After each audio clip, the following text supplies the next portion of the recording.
Faut-il parler anglais pour être développeur? Et salut les amis, c'est Hugo. On se retrouve aujourd'hui pour aborder un sujet qui me touche directement car j'y suis exposé simplement tous les jours dans le cadre de mon job mais aussi de ma vie sociale. Alors, je vais essayer d'y répondre le plus simplement possible. Oui et non. Ça ne t'aide pas? Bon, alors je vais approfondir un peu plus. Alors déjà, pourquoi oui? Alors on entend souvent les gens dire que l'anglais est essentiel de nos jours, que sans l'anglais on ne peut pas communiquer avec le monde entier, et évidemment le métier de développeur est tout aussi touché par cette problématique. En fait, le simple fait de coder va demander des notions en anglais, simplement parce que les langages de programmation sont pour la majorité en anglais, ils sont internationalisés donc. Autrement dit, ils exploitent des termes anglais, des mots anglais, etc. Par exemple, pour récupérer une information, on va utiliser une méthode qui va s'apparenter à un get quelque chose. Pour y insérer une information, ça va plutôt être un set. Voilà. Donc, oui, c'est absolument nécessaire de comprendre au minimum ces termes et ces mots afin de les utiliser à bon escient. Et aussi et surtout parce que il faut que ton code puisse être compris par tout le monde. Si tu utilises une méthode qui commence par set pour récupérer une information, ton équipe va être perdue et ça te retombera dessus, simplement. Ensuite, il y a aussi l'aspect communication.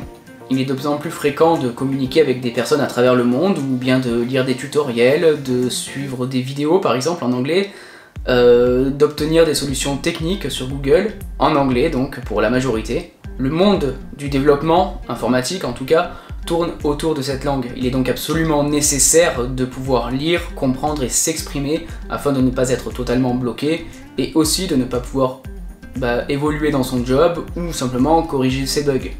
Voilà, meilleur exemple. Bug, rien que ça déjà est un mot en anglais. Bien que l'anglais soit fortement présent, il est aussi possible de l'éviter un maximum.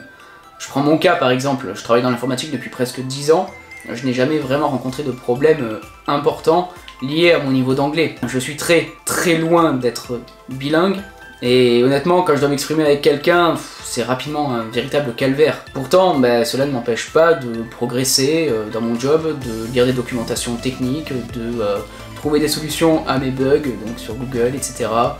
Et même parfois de rédiger des mails en anglais. Alors oui, j'ai une certaine connaissance de l'anglais, mais il s'agit pour le coup d'un anglais purement technique. Si un jour je vais dans un pub à Londres, honnêtement déjà je sais pas comment je me serais retrouvé là parce que aller seul en voyage est déjà un exploit et aller seul au bar encore plus. Mais bon, je m'égare un petit peu. Mais imaginons que demain on prenne cette situation, je me retrouve seul dans un pub à Londres. Je suis à peu près certain que je ne comprendrai rien de ce qui se passe autour de moi. Je pourrais éventuellement tendre l'oreille et essayer tant bien que mal. Que ce soit de communiquer, et ce sera peut-être suffisant. Et puis après tout, lorsque tu rencontres un étranger et qu'il ne maîtrise pas le français, est-ce que tu vas te moquer de lui? Ou plutôt est-ce que tu vas essayer de l'aider dans sa démarche? De tenter de communiquer avec des termes peut-être plus simples, en t'appliquant davantage sur ta prononciation, etc. Du coup, je dirais qu'il est nécessaire d'avoir un niveau minimum pour au moins comprendre ce qu'il se passe, ce qui est écrit, même si ça prend du temps. J'utilise très souvent des traducteurs en ligne qui m'aident. Bon, même s'il faut être honnête, c'est de la traduction au mot à mot, c'est pas terrible, mais ça permet au moins de comprendre et de cerner la logique, et au moins le sujet. Alors, je suis à peu près sûr que je ne serai jamais bilingue. Déjà parce que ça ne m'intéresse pas, mais en plus parce que je ne pratique pas.